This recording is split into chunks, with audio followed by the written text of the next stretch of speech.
पंजाब हुकूमत का सुथरा पंजाब प्रोग्राम जिसको वर्कर समझते हैं नाकाम,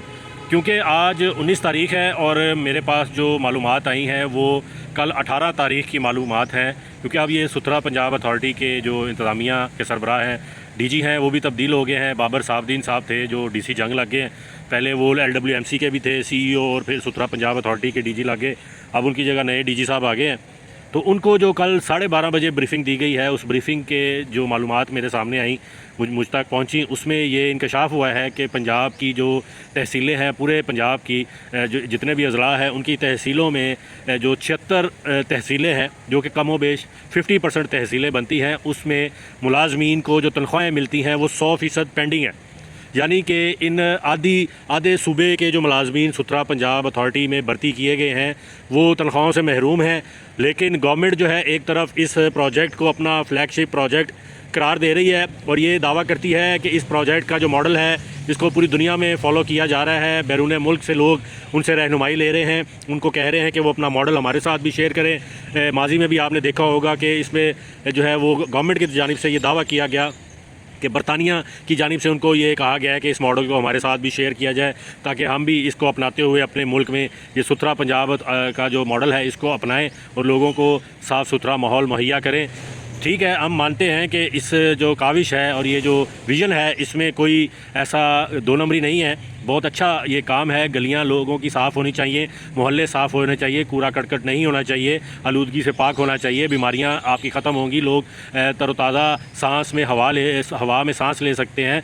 गली मोहल्लों में बदबू नहीं होगी, लोगों का जो तर्ज़ ज़िंदगी है वो तब्दील हो जाएगा। लेकिन जब वो लोग जो इस सारे प्रोजेक्ट को, जिनके सर पे ये प्रोजेक्ट चल रहा है, जो सफाई करते हैं, दिन हो, गर्मी हो, रात हो, शाम हो, दोपहर हो, धूप हो, बारिश हो, लेकिन वो अपनी ज़िम्मेदारियां निभाते हैं। लेकिन उस ज़िम्मेदारियों का निभाने का सिला उनको ये मिलता है कि उनको उनकी तनख्वाहें नहीं मिलती। तनख्वाहें नहीं मिलती का एक जो अलमिया है वो ये है कि गवर्नमेंट ये दावा करती है कि हमने तो पेमेंट्स कर दी, अब जो ठेकेदार हैं आगे वो पेमेंटें आगे जारी नहीं करते। अगर सपोज एक ठेकेदार के अंदर 1000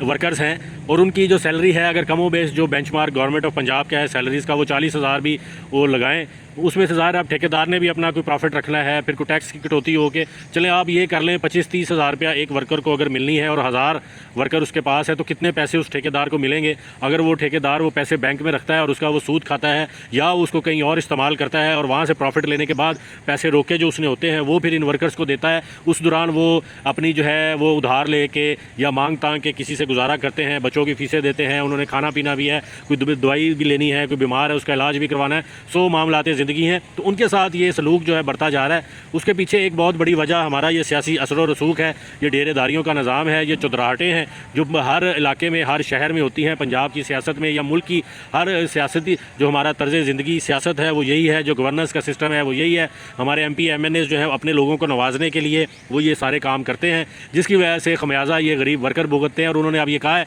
कि अगर हमें बर वक्त तनख्वाहें ना दी गई तो हम पूरे पंजाब में काम छोड़ देंगे, एहतजाज की तरफ जाएंगे। फिर मैंने जो सूबाई वज़ीर हैं ज़िशान रफ़ीक मलिक साहब, उनसे रब्ता किया, उनको मैंने बताया कि ये सारा मामला है। तो उन्होंने कहा है कि जी उन्होंने इजलास तलब किया है, वो तमाम रिकॉर्ड मंगवाया है, कंप्यूटराइज रिकॉर्ड, अदायगियों का रिकॉर्ड, जो ठेकेदारों को पैसे दिए गए हैं वो मैंने मंगवाए हैं, उसका रिकॉर्ड मंगवाया है। तमाम मुतल्लिका अफसरान को मैंने बुला लिया है। एक आला सतही इजलास जो है वो मैं कल करूँगा, उसके बाद जायज़ा लूँगा, जो ज़िम्मेदार हैं उसको उनके खिलाफ कार्रवाई भी होगी। ताहम उन्होंने ये कहा कि हमने अदायगियाँ कर दी हुई हैं, 90% अदायगियाँ हो चुकी हैं हमारी तरफ से। लेकिन जो मेरे पास डाटा मैंने आपको बताया हक़ाइक़ है वो ये है कि 76 तहसीलों में अभी तक मुलाजमीन को 100% तनख्वाहें नहीं मिली। और उसमें ज़्यादातर जो है वो दही इलाके हैं, क्योंकि शहर में तो हमारे जो ब्यूरोक्रेसी है, जो बाबूज़ हैं, वो वज़ीर आला पंजाब को सब अच्छा दिखाने के लिए शहरी इलाकों में उस पर ज़्यादा फोकस करते हैं। दही इलाकों में क्योंकि ये वर्कर्स जो होते हैं वो छोटे निचले गरीब घरानों से होते हैं, तो वो कहीं सिफारिश करवा के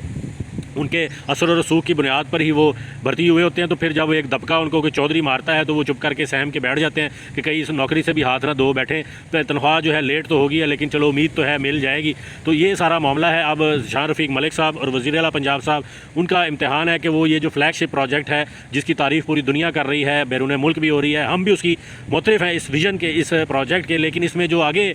जो है लकूनाज हैं, जो गलतियाँ हैं, कोताहियाँ हैं, चाहे वो इंसानी लेवल पर हैं, चाहे वो टेक्निकल लेवल पर हैं या किसी की मेलाफाइड इंटेंशंस हैं उसको काबू करना उनकी ज़िम्मेदारी बनती है, ताकि ये गवर्नमेंट जो लाखों करोड़ों रुपए इन्होंने इस प्रोजेक्ट की तशहीर पर खर्चे हैं उसका उनको फ़ायदा पहुँचे, ना कि आवाम जो है और ये जो गरीब मुलाजमीन है कल को इनके खिलाफ सड़कों पर आकर धरना दें। आपने देखा माजी में एक